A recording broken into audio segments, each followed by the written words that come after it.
आज आपण income and expenditure म्हणजे काय हे समजून घेऊया. प्रथमतः meaning of income and expenditure म्हणजे इन्कम अँड एक्सपेंडिचरचा अर्थ काय. Income and expenditure is a summary of current year revenue, expenses and current year revenue income. म्हणजे चालू वर्षाचे उत्पन्न व चालू वर्षाचा खर्च याची नोंद इन्कम अँड एक्सपेंडिचरमध्ये केली जाते. Income and expenditure is for particular period म्हणजे हे विशिष्ट कालावधीकरता असतं, म्हणजेच ते एका वर्षाच्या कालावधीचं असतं. आता इन्कम अँड एक्सपेंडिचर हे प्रॉफिट अँड लॉस सारखंच असतं. प्रॉफिट अँड लॉसमध्ये जसं तुम्ही दोन्ही साईडला इन्कम एक्सपेंडिचर घेतात त्याचप्रमाणे इन्कम अँड एक्सपेंडिचर अकाउंटमध्ये देखील revenue expenditure and revenue income हे घेतलं जातं. आता it is a nominal account म्हणजे income and expenditure account is a nominal account. आता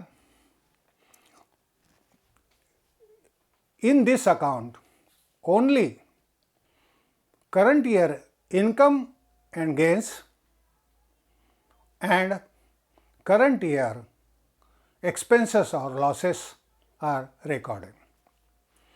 हे झाला त्याचा इन्कम अँड एक्सपेंडिचरचा अर्थ. आता आपण समजून घेऊया इन्कम म्हणजे काय. तर इन्कम जे असतं तर ते current year income असतं. in the income and expenditure statement current year incomes are recorded.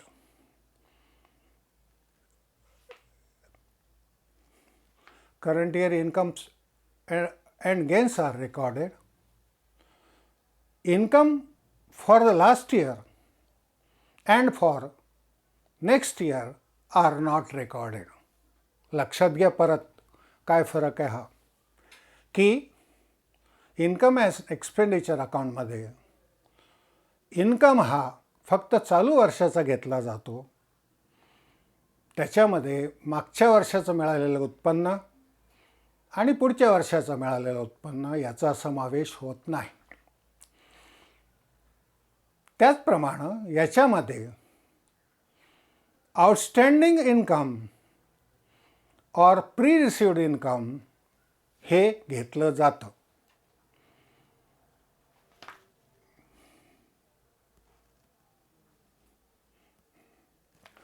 अशा रीतीने इन्कम याचा समावेश होतो. आता एक्सपेंडिचरमध्ये नेमकं याच्या उलट म्हणजे काय. Only current year expenses are recorded in the income and expenditure account म्हणजे at the expenditure side. The income and expenditure account is different for not for profit concern म्हणजे प्रत्येक नॉट फॉर प्रॉफिट कन्सर्नच्या ज्याचा उद्देश फायदा नाही अशा कन्सर्न्सचा income and expenditure हा वेगवेगळ्या पद्धतीनं ठेवला जातो. आता याच्यामध्ये देखील only current year expenditure are recorded.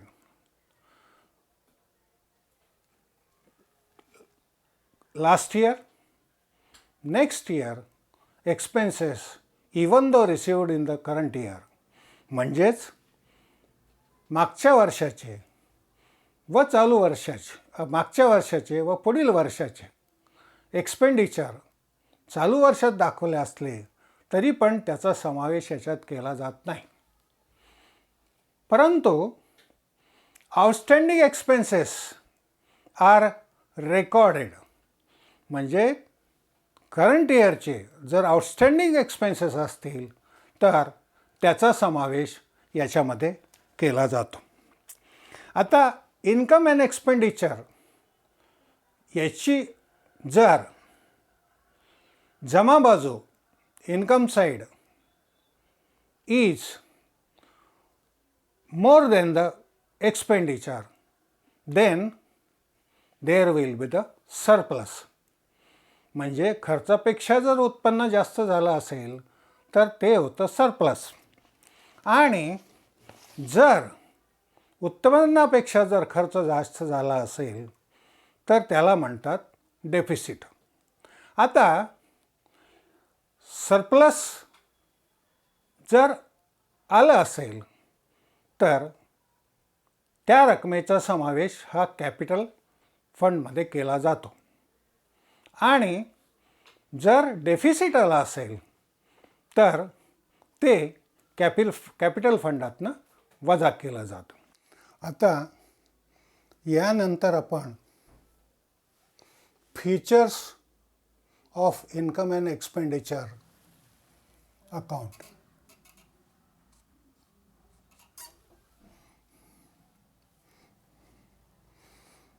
Income and एक्सपेंडिचरचे वैशिष्ट्य काय आहेत?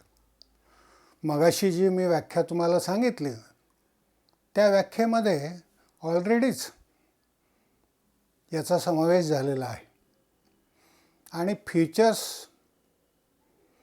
Of the income and expenditure account हे तुमच्या दृष्टीने महत्त्वाचं आहे. हे जास्त महत्त्वाचं आहे ऑब्जेक्टिव्ह क्वेश्चनच्या दृष्टीने, आणि तसंच त्याच्यावर प्रश्न पण येऊ शकतो. आता पहिलं वैशिष्ट्य काय आहे? पहिलं वैशिष्ट्य आहे income and expenditure account is a nominal account. पहिलं वैशिष्ट्य आहे इन्कम अँड एक्सपेंडिचर हे नॉमिनल अकाउंट आहे. नॉमिनल अकाउंट म्हणजे काय ते तुम्हाला माहिती असेल. त्याच्यानंतर दुसरं, the account record only revenue expenses and revenue income of the current year. म्हणजे या अकाउंटमध्ये फक्त रेव्हेन्यू इन्कम आणि revenue expenditure of a current year are recorded. म्हणजे फक्त चालू वर्षाचे उत्पन्न आणि चालू वर्षाचा खर्च याचीच नोंद या अकाउंटमध्ये केली जाते. तिसरं वैशिष्ट्य, it is similar to profit and loss account.